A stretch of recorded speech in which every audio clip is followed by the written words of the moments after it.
it's Mrs. Peak here again from Mirror Lake Elementary, wearing my Mirror Lake sweatshirt and ready to read another read aloud with you today. I'm super excited to check out this story and to answer some questions along with you. Okay, first graders, it's time for my favorite part of our lesson, our learning target and success criteria. This is my favorite part because our learning target tells us what our goal is for the lesson, what target we want to hit, what things we want to learn, and our success criteria helps us know how we're going to achieve those goals. So I need you to mirror me. That means you can either stand up on your feet and put your hands out in front of you so that they're ready to do all of our movements to help our brain remember the words, or you can sit down nice and cozy like me. You can sit crisscross, you can get in front of your fireplace, or cozy on your couch, wherever you want to be, and follow along. Are you ready? Okay. Mirror. I will listen to the text and answer questions about the story using text evidence. Okay, let's do it one more time and we can do it all together. Ready? Awesome. I will listen to the text and answer questions about the story using text evidence. Awesome job, my friends. Okay, are you ready for our success criteria? Let's do it. Okay, mirror. I can listen to the read aloud. I can answer questions using evidence from the text. I can tell or write my answers with the sentence stem. I think blank because the text says or the picture shows blank. Okay, one more time. I can listen to the read aloud. I can answer questions using evidence from the text. I can tell or write my answers with the sentence stem. I think blank because the text says or the picture shows blank. Great work, friends! You are on fire. We are going to do a high five retell. Did you know that your fingers are really special? So most people have 5 fingers, and each of these 5 fingers represents a different part of the story or a story element.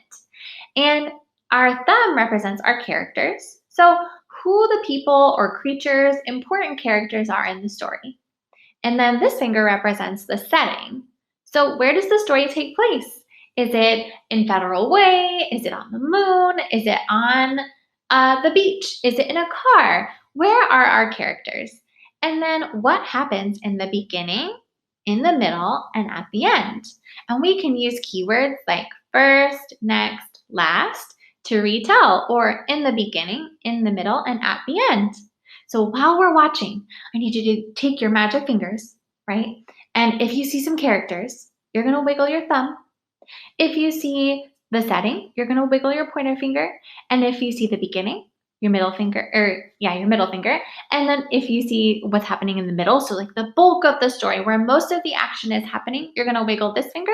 And then if you see what happens at the end, you're going to wiggle your pinky finger. And this will help you keep track. So at the end, you can retell the story to someone at home. Are you ready? Okay. So now we're going to read, and I need you to pay really careful attention and think about what you're seeing and what you're hearing so that when I ask you some questions, you'll be ready to answer them. Okay, so Ada Twist Scientist by Andrea Beatty, illustrated by David Roberts. Ada Marie, said not a word till the day she turned 3. She bounced in her crib and looked all around, observing the world, but not making a sound. She learned how to climb and made her big break with a trail of chaos left in her wake. She ran through the day, chasing each sound in sight, and didn't slow down till she conked out at night. That's when you fall asleep and you're like super tired. Nothing will wake you up. You're just completely exhausted. She did lots of exploring, so that would make me pretty tired too. Her parents were frazzled, but tried not to freak, as Ada grew bigger and still did not speak. Clearly, young Ada, with lots in her head, would have something to say when it ought to be said. That's just what happened when Ada turned 3. She tore through the house on a fact-finding spree. She climbed up the clock just as high as she could. Her parents yelled, "Stop!" as all good parents would. Ada's chin quivered, but she did not cry. She took a deep breath, and she simply asked, "Why?" Now, before we get to the next part of the story, I have a question for you. Who are the characters in the story? Did you see any of them? And your sentence starter is, the characters in the story are blank. I think this because the text says, or the pictures show blank. So who are the characters in the story?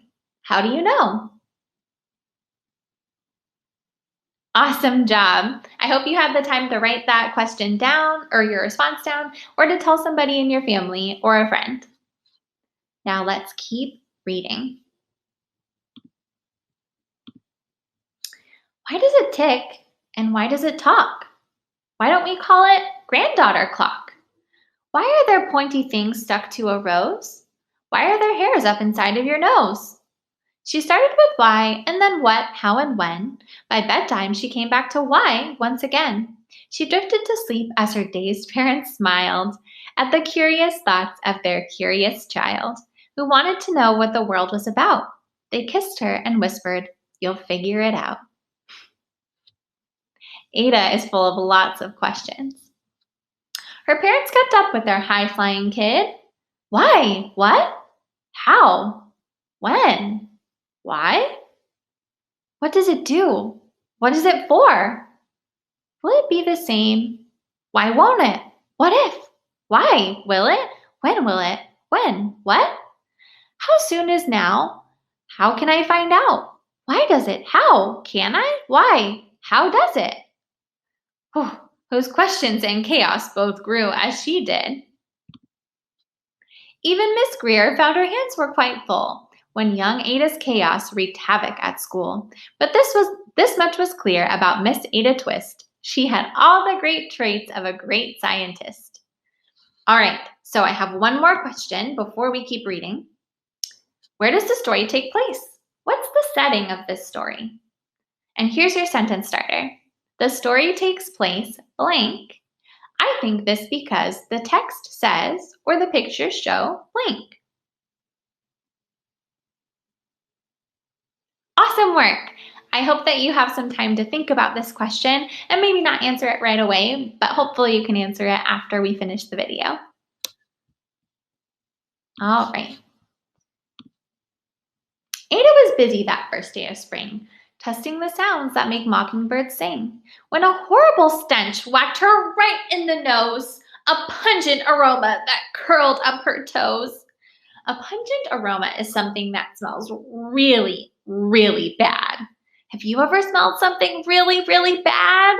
Like moldy cheese or stinky garbage or rotten milk? Zowie, said Ada, which got her to thinking. What is the source of that terrible stinking? How does a nose know there's something to smell? And does it still stink if there's no nose to tell? Ada rattled off questions and tapped on her chin. She'd start at the start where she ought to begin. A mystery, a riddle, a puzzle, a quest. This was the moment that Ada loved best. Ooh, do you see anything in this picture that could be causing that terrible stink? What do you think is the source of the stink? I'm going to take out my magnifying glass and look really closely. Okay, let's keep reading.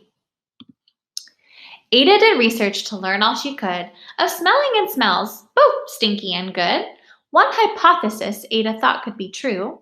The terrible stink came from Dad's cabbage stew. She tested and tested, but soon Ada knew it was time to come up with hypothesis 2. A hypothesis is a guess that scientists make about what is the source of a problem. So in Ada's case, her problem is that there's something really stinky, and she's trying to make a guess about what it could be. And then she's going to do all of these experiments to figure out if her hypothesis is correct or incorrect. And if her hypothesis is correct, then she has a theory. If it's incorrect, then she'll have to keep doing more experiments to figure out what is causing the stink. So let's see if her hypothesis is correct, or what her new hypothesis is. Then Zowie, the stink struck again, and just like that. Hypothesis 2, it's caused by the cat. The cat couldn't make that much stink on its own. It needed perfume and some fancy cologne. So young Ada tested. The test was a flop. She started again, but her parents yelled, "Stop!" Whew, thank goodness, we don't want a kitty in the washer. So now I have another question for you. And remember, I want you to use your text evidence. So what is something that you saw in the pictures or read in the text or listened to that I read that can answer your question? And my question is, what were some of the things that Ada Twist tested? And here's your sentence frame. I think Ada tested blank. I think this because the text says or the pictures show blank. Let's look and see. What are some of the things that Ada Twist tested? Oh, I see lots of stuff on this table. There's some really great evidence in this picture. I see a can of tomatoes, onion, cabbage, coffee beans, garlic, cabbage, fish, dead fish, an egg. Ooh, all these things are pretty stinky. And then there's something else that she tested. It's on this page and on this page. So what did she test? All right, now a question for you. Can you think of a stinky object that you would test? What's the stinky object? Go ahead and tell someone in your family or write it down. One stinky object I would test is blank because blank.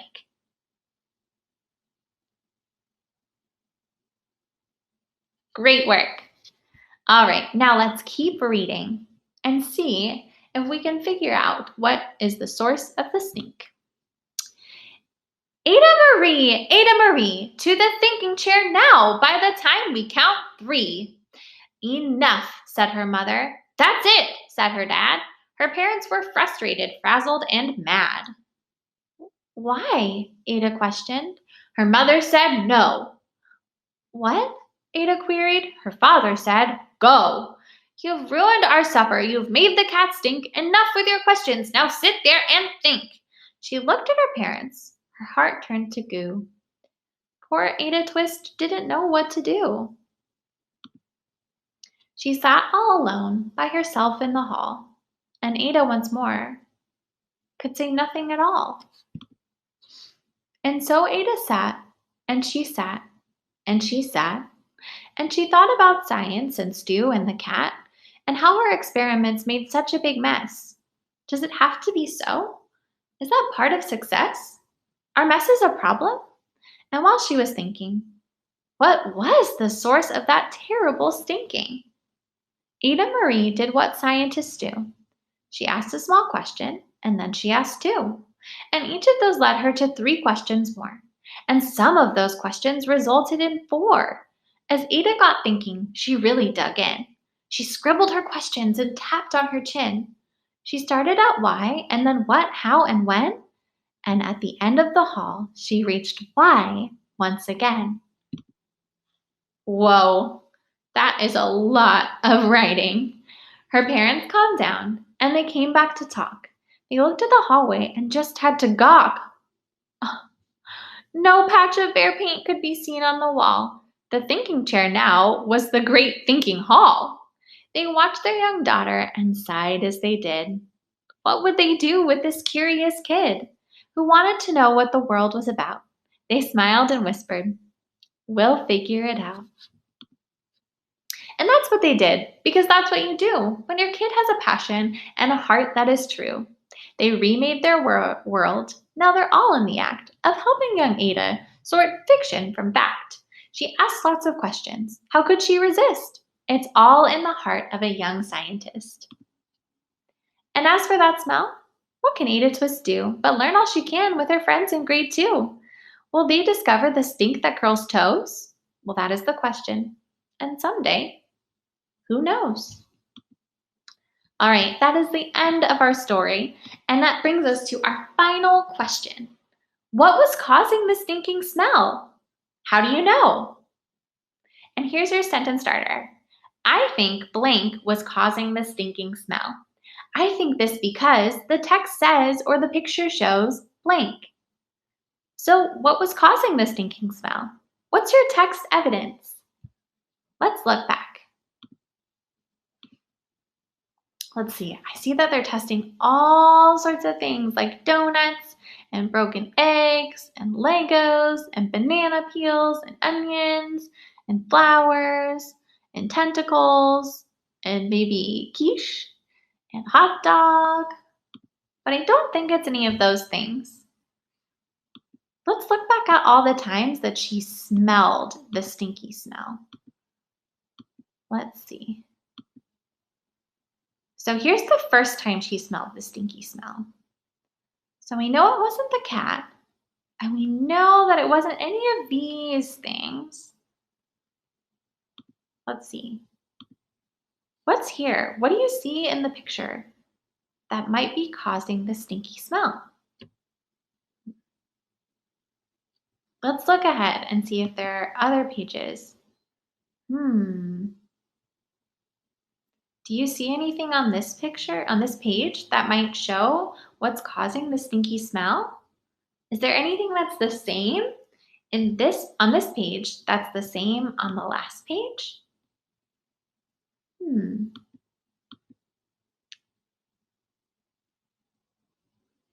Oh, I see something on this page that wasn't on the last page. All right, first graders, as we close out this lesson and the second week of our video instruction, I just want to say that I am so proud of you and the way that you're thinking about this work, engaging in it, and working so hard from home. I hope that you enjoyed today's story and that you will go off and do some experiments of your own. And before we say goodbye for today, I just want to go back to our success criteria. So when we look at our success criteria, we can do a really quick self-assessment, and I just want you to keep track of all of the things that you accomplished today during our lesson. So we talked about being able to listen to the read aloud. So go ahead and just give yourself a point if you listened to the read aloud today. That's something great that you accomplished, just engaging in the literature. And then number 2, answer questions using evidence from the text. Go ahead and give yourself another point if you answered questions using evidence from the text. And then a third point, if you told or wrote your answers with the sentence stems that were on the screen. I know that there were a lot of questions today, and I'm so proud of you for doing this work. So go ahead, give yourselves a pat on the back, say, "Good job, me. I am awesome." Woo woo, because you did it. I'm so proud of you. And bye.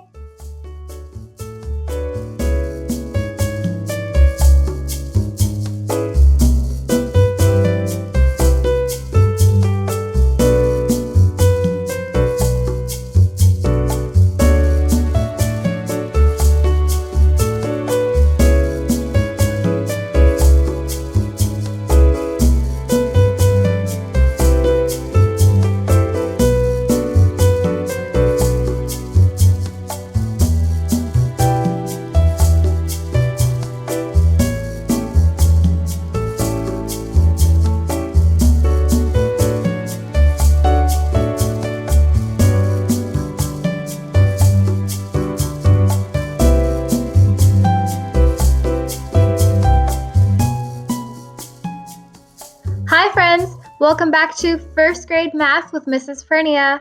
Today we're going to be spending some time with calendar, and then we're going to move into number sense. And remember, for number sense today, we're going to be looking at that missing number in word problems. But first we're going to start with our months of the year. Can you find your favorite month? Why is that your favorite month?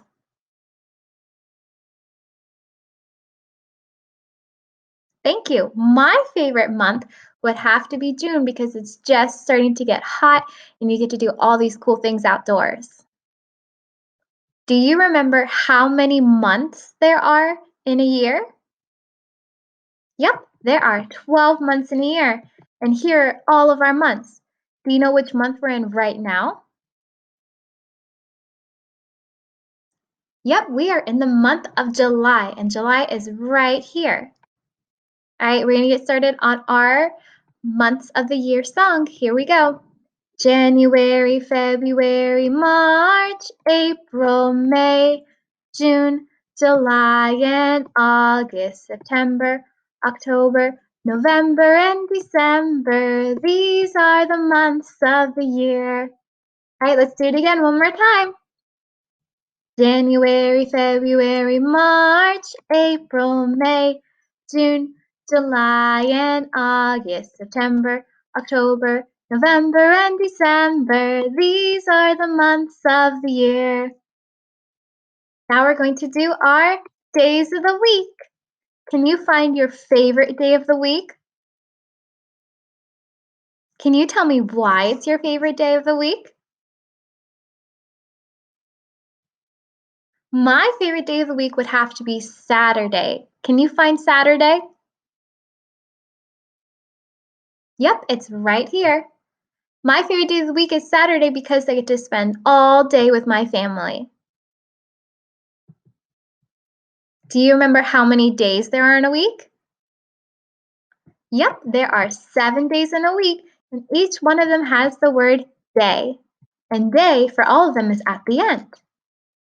All right, we're going to do our Days of the Week song. Here we go. Days of the week, days of the week, days of the week, days of the week, days of the week. There's Sunday and there's Monday, there's Tuesday and there's Wednesday, there's Thursday and there's Friday, and then there's Saturday. Days of the week, days of the week, days of the week, days of the week, days of the week. Let's do it again. Days of the week, days of the week, days of the week, days of the week, days of the week. There's Sunday and there's Monday, there's Tuesday and there's Wednesday, there's Thursday and there's Friday, and then there's Saturday. Days of the week, days of the week, days of the week, days of the week, days of the week. Next, we're going to move into our days of summer. And we're doing days of summer because we're not in school anymore. So it's how many days we've been in summer for.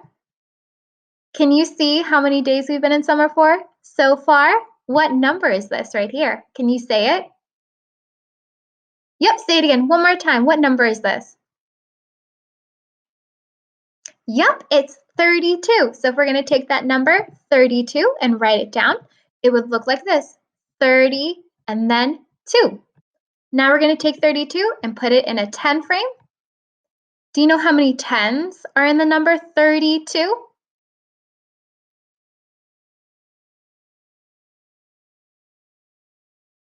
Yep, there are 3 tens. We could go like this. 10, 20, 30. 3 tens. So I'm going to bring over 1 10. I'm going to bring over another 10. So 10, 20. I'm going to bring over another 10. 10, 20, 30. But now I need to get to 32. So let's count on from 30. After 30 comes the number 31. After 31 comes the number 32. So in 32, there are 3 tens and 2 ones. That's what our 10 frame looks like right there. Now we're going to talk about, is this number even or odd? What do you think?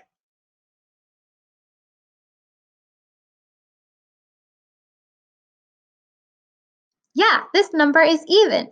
Each of those hearts there, they all have a partner. Even though these 2 hearts are side by side like that, you can still match them up and they all have a partner there. So this number is even.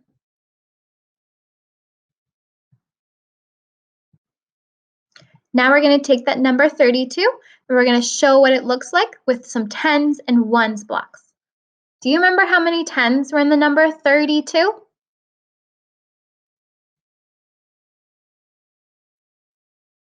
Yep, there are 3 10s. I'm going to bring over 1 10. I'm going to bring over another 10. So 10, 20. I'm going to bring over one more 10 for 10, 20, 30. And now I need to get to 32. Do you remember how many ones we had to bring over?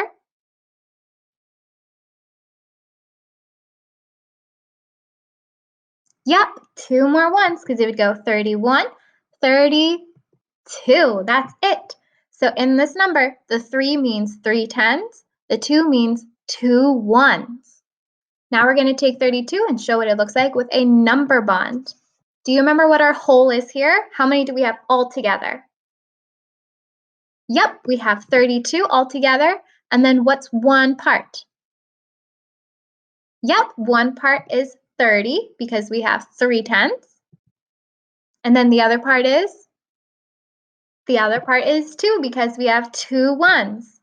And again, this is just one way to show the number 32, but it really brings it down into 10s and 1s to make that number 32. Now we're going to take that number again, and we're going to talk about what one more would be.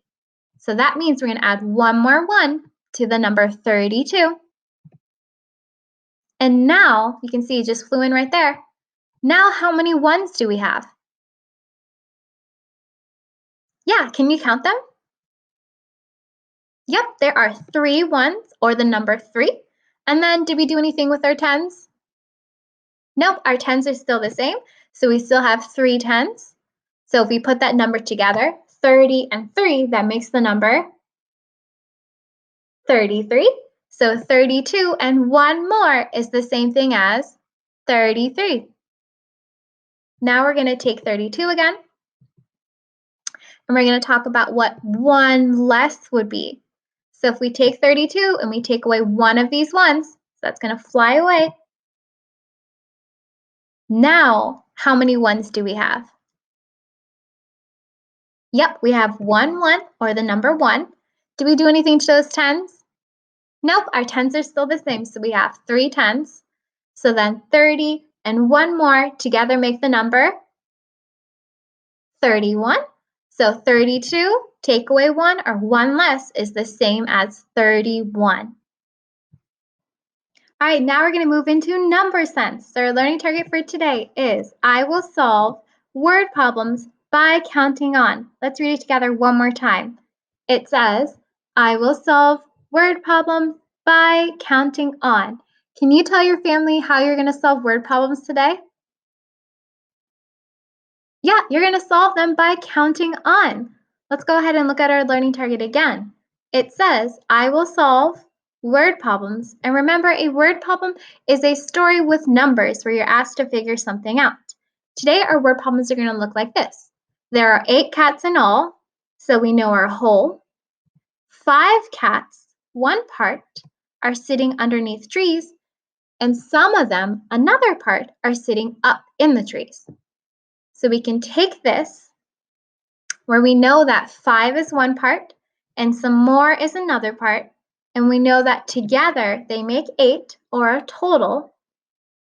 We can take that and write a number bond with it. So again, 5 is one part, another part over here is missing. We don't know how many cats are sitting up in the tree, but we know that together they make the number 8.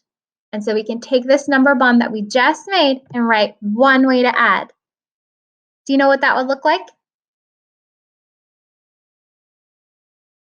Yep, it would be 5 and some more will give me 8. That's what this says. 5 cats here and some more cats sitting up in the tree, we don't know how many, will be the same as 8. And we're going to solve this missing number by counting on. So let's go ahead and practice it. 5, what comes after 5? Yep, the number after 5 is 6. After 6 is 7. After 7 is 8. How many more numbers did we have to add on? Yep, 3 more numbers. So that means our missing part is 3, and our missing number is also 3. And then, do you know how many cats are sitting up in that tree? Yep, there are 3 cats sitting up in that tree. All right, let's go ahead and practice another one. Our word problem is that there are 14 brownies. So yummy. I have 9 brownies, and you have some too. And our question is, how many do you have? Do you know what this problem is about? Yeah, this problem is about how many brownies do you have and figuring out that missing number. How many do you have? Do you know what our important numbers are here? Yep, one important number is that we have 14 as our whole, and that 9 is one part, that I have 9, and that you have some, so you have another part. What can we do with all those numbers there? Yeah, we can make a number bond. Again, where 14 is our whole, 14 is how many brownies are there all together, and 9 and some more are those two different parts that when you add them together, we can figure out our whole of 14. All right, now we're going to write one way to add so we can solve that missing number. What's one way to add? Yep, that we take how many brownies you have and we add them together with how many brownies I have, and that will be the same as 14. And remember, we're going to solve this missing number here by counting on. So let's start with 9. After 9 comes the number 10, and then keep going. 10, 11, 12, 13, 14. Thank you. How many more did we have to add on? Let's go ahead and check that. There's 1, 2, 3, 4, 5, which means that what? Yep, our missing number is 5, which means that how many brownies do you have? Yep, you have 5 brownies. So we figured out that when I have 9 brownies and you have 5 brownies, all together we have 14. Let's try another one. Here's our word problem. There are 16 Legos, so 16 in all. You have 11 or one part, and I have some. How many do I have? Can you tell me what this problem is about? Yeah, this problem is about how many Legos do I have? And that missing number. Can you tell me the really important numbers in this problem? Yeah, one really important number is that there are 16 Legos in all, and that 11 is one part, and that how many more, me, is another part. So now what we can do is we can take all of this and put it into a number bond. That's it. Where 16 is our whole, and where 11 and some more, or how many I have, are different parts. Can you tell me one way to add with this number bond? Yeah, one way to add would be that we start with 11, or how many you have, and then we add how many I have, and then together that's going to be 16.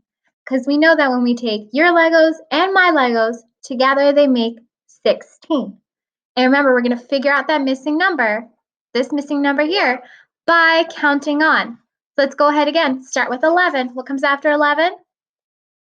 Yep, 12. After 12 is 13. Keep going. 14 and 15 and 16. That's it.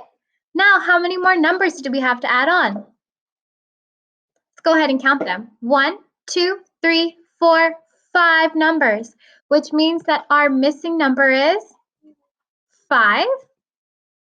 And that also means how many Legos do I have? Yep, I have 5. So we figured out that when you have 11 and I have 5, together we have 16.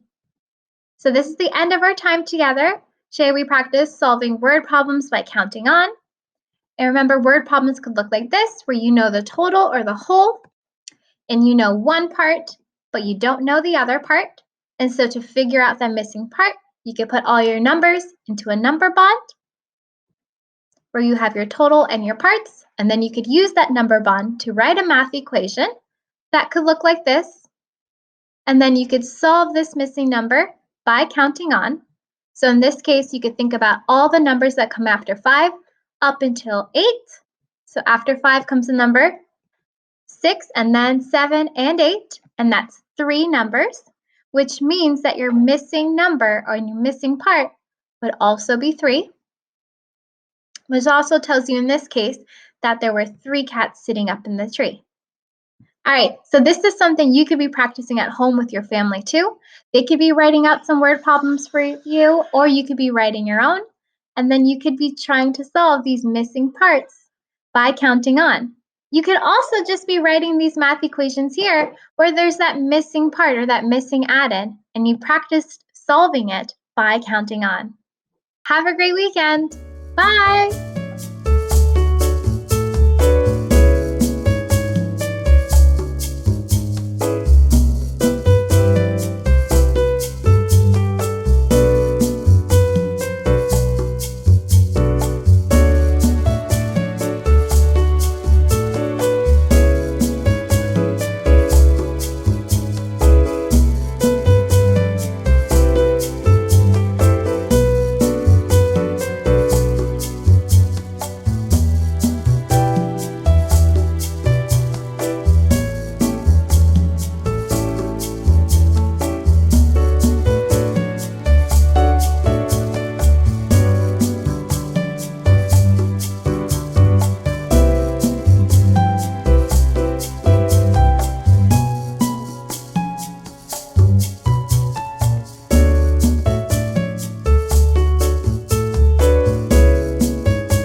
Hola clase, ¿cómo están? Vamos a aprender muchas cosas hoy. Vamos a practicar cómo usar un enlace numérico y una familia de números. Y también vamos a escuchar una historia con lo que pueden practicar con los números en la historia. Y el número 16 es nuestro número del día. 16. ¿Cuántas decenas hay en 16? Una decena, un grupo de 10. Mira, hay 10 bloques en un palo de 10. decenas. ¿Y cuántas unidades? 6 unidades. Una manera de mostrar 16 es con la tabla de 10, con 10 en uno y 6 en la otra tabla. Otra manera es usar el enlace numérico. Vamos a usar el enlace numérico en la lección de hoy, con 2 números, y cuando unir los números van a un número, hacen un número y es más grande que los dos porque están sumando los números juntos. ¿Y el número 16 es par o impar? ¿Todos tienen un amigo, los bloques? Sí, es par porque todos tienen amigos. ¿Qué es uno más que 16 y qué es uno menos que 16? Uno más, brincamos de aquí hasta aquí, 17. Y uno menos es atrás, es 15. Empezamos algo nuevo hoy, sentido numérico con parejas que hacen 10, como hemos practicado toda la semana. Grupos, números que hacen 10. Voy a mostrarles un papel con una foto y van a decirme qué va en la línea. ¿Qué falta? ¿Qué número falta en la ecuación? ¿Listos? Uno más. ¿Dijiste 9? Sí, tienes razón. Sí, dijiste 9 porque hay 9 fichas blancas. 5 más. 5 es igual a 10. Muy bien. 7 más. 3. Muy bien. 6 más. 4. ¿Dijiste 4? 4 más. 6. 6 más. 4. Y 7 más. 3. 3 fichas blancas. Muy bien.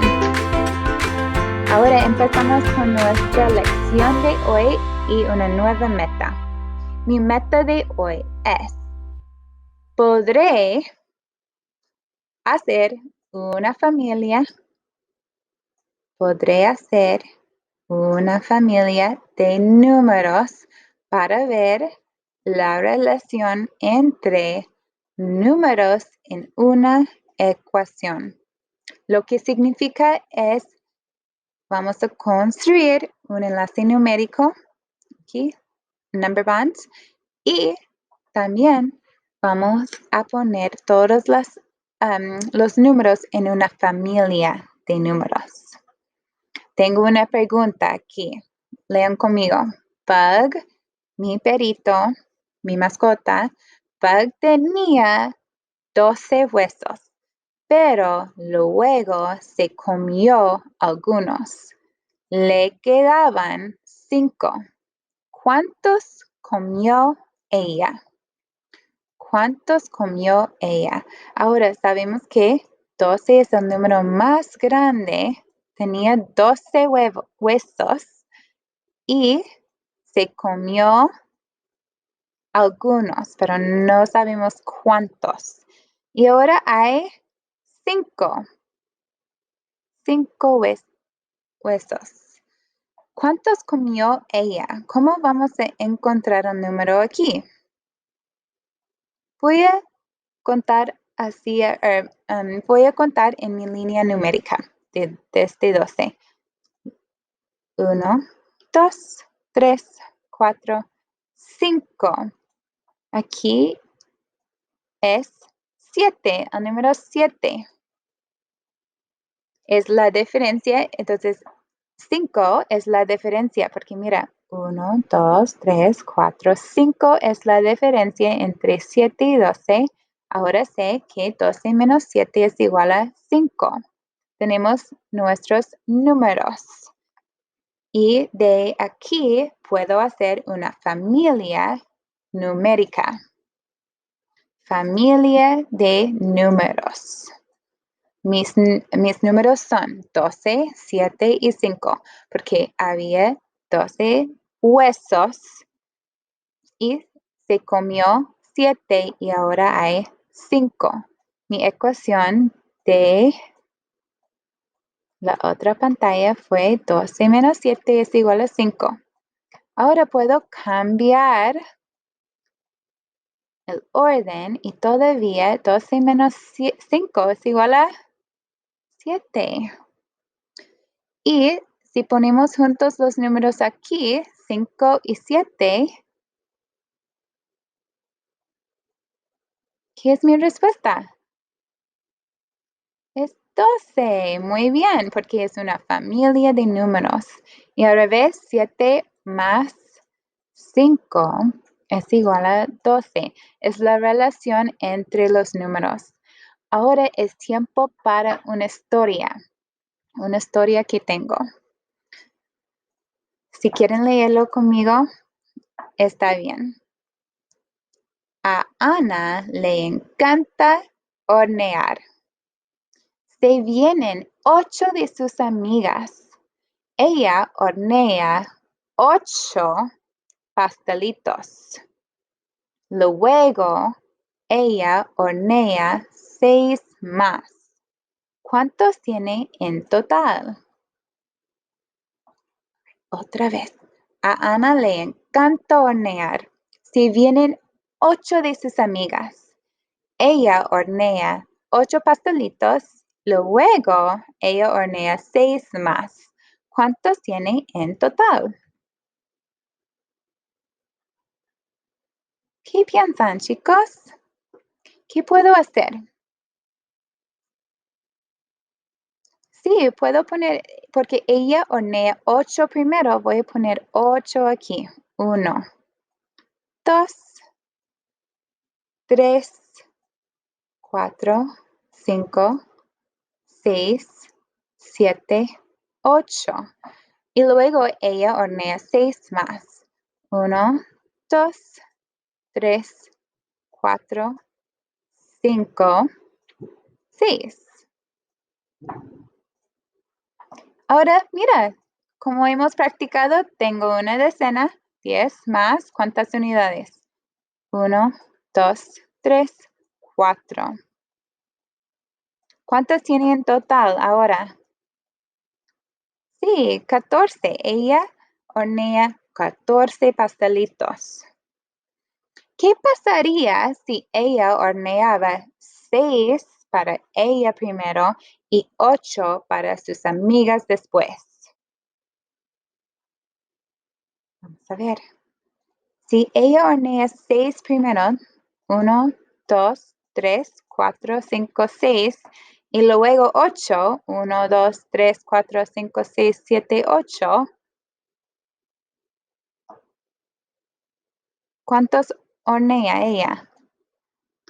Todavía 14, ¿verdad? Porque podemos contar 1, 2, 3, 4, 5, 6, 7, 8, 9, 10, 11, 12, 13, 14.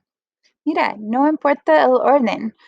8 más 6 es igual a 14 y 6 más 8 también es igual a 14. No importa cuando cómo ponemos los números. 8 más 6 es igual a 6 más 8. Son ambos iguales, pero los números están cambiados. Ambos son iguales a 14.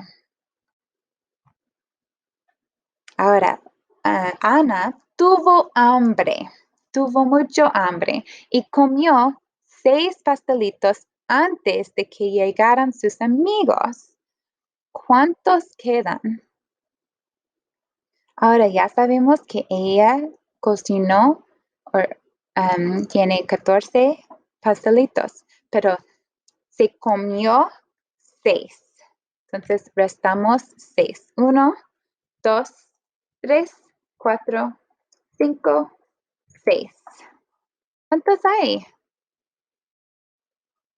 8, como antes. Muy bien. ¿Y qué es mi ecuación? Empezó con 14 y quito 6 porque se comió 6. Y ahora, ¿cuántos pastelitos hay? 8. Muy bien, excelente. Y sí, una pregunta más. Si Ana no tenía hambre y dejaba que sus amigos comieran sus pastelitos primero, ¿cuántos quedan? Ella tenía 14 al principio y si ella no tenía hambre y dejaba que sus amigas comieran sus pastelitos primero, ¿cuántos quedan? Vamos a ver. Quitamos 1, 2, 3, 4, 5, 6, 7, 8. ¿Cuántos quedan? 6.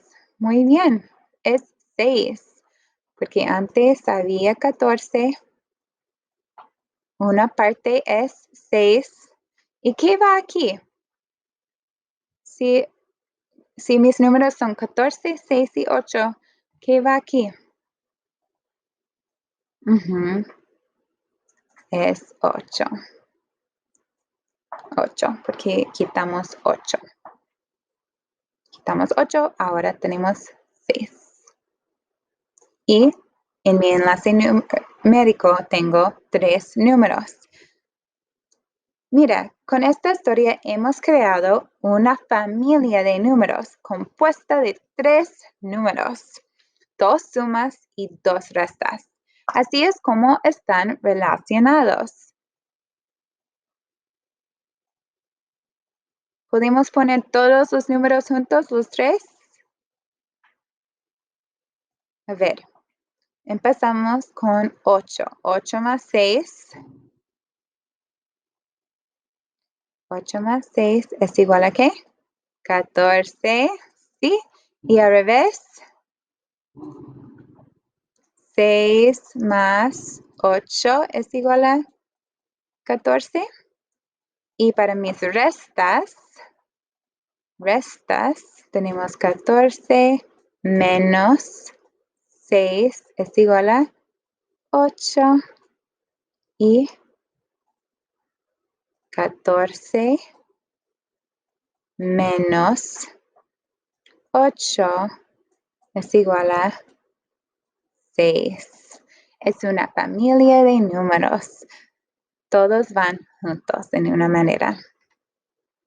Ahora, chicos, hemos practicado cómo hacer una familia de números para ver la relación entre números en una ecuación. Pueden practicar esta meta en casa con cartas. Puedes escoger números y hacer una casa como así. Pueden usar como fichas, si tienen juegos como dominos, y también pueden dibujar o escribir los números en un cuaderno. Tienes muchas opciones y espero que tengan un buen fin de semana y nos vemos muy pronto. Adiós, chicos.